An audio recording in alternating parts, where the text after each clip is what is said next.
Welcome to Ultimate DIY, where you learn to be your own handyman. Today I'm working on a kitchen, but I'm going to show you something really special.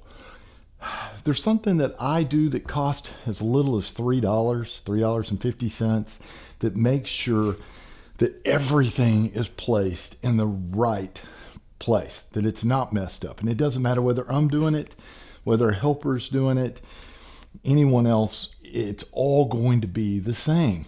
Now, when it comes to measurements and setting things up, I've got a lot of tools. I can use my laser level, which I love. It really helps to get everything nice and straight. I have a level for setting level and plumb. I even have, the good old trusty tape measure where I can actually make sure that everything is where it's supposed to be. But how do I keep from making mistakes?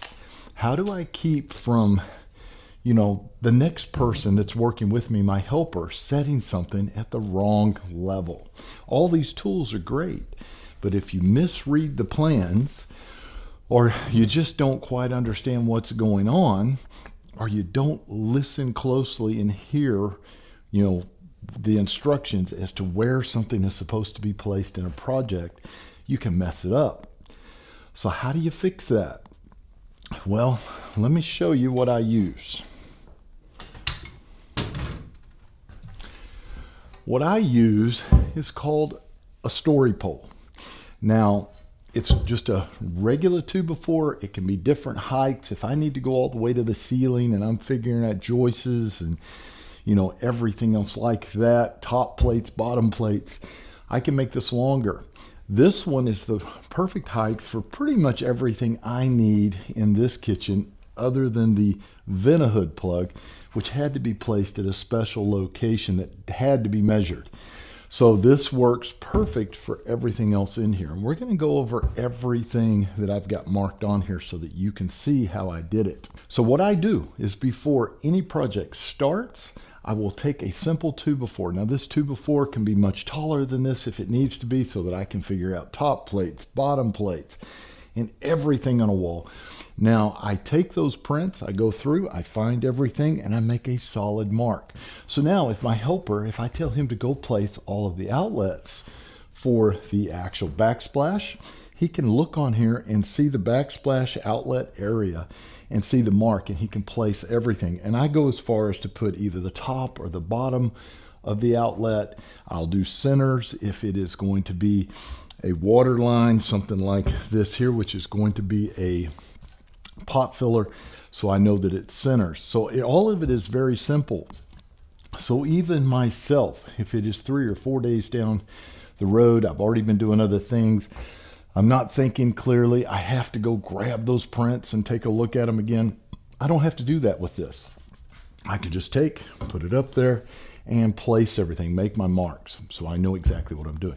So let's go ahead and take a quick look at the actual wall and the markings and how they correspond. Now, one of the first ones I will set will be my backsplash plugs. Now I have this set to 48 inches to the actual top, and it works the same way on this one, which also has a receptacle and the switch for the garbage disposal. Now you can set things like your hot and cold water lines coming in. You can set your center point to your sink drain, which mine is going to be 19 inches here.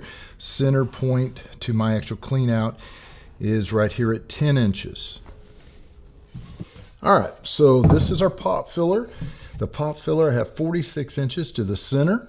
If you also look up here, I have 54 inches to the bottom of my actual cabinet. So when I go set the cabinets, I know exactly where I need to set it.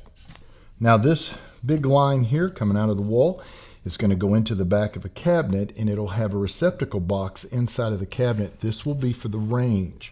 So if I put this here, I've got 16 inches to the center of the cord for the range. Now I have two more here at the end. This one is going to be for my built-in oven, and I've got 55 inches to the center right here. If I can move over just a little, let me push this down so that's not in your way. Light switches that control the lights in the room. It's going to be 50.5 to the bottom of the actual receptacle.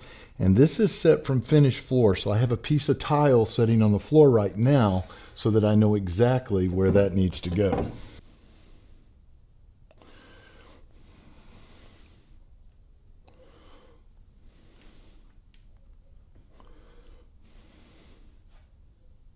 And last but not least is the floor plug. Now I have to the bottom of the plug 12 inches. I went ahead and moved this one up just a little bit because there's a stairwell on the other side here that cords have to go down, and there's a railing going to block some of it. So we moved it up a couple of inches just to give us a little bit more space.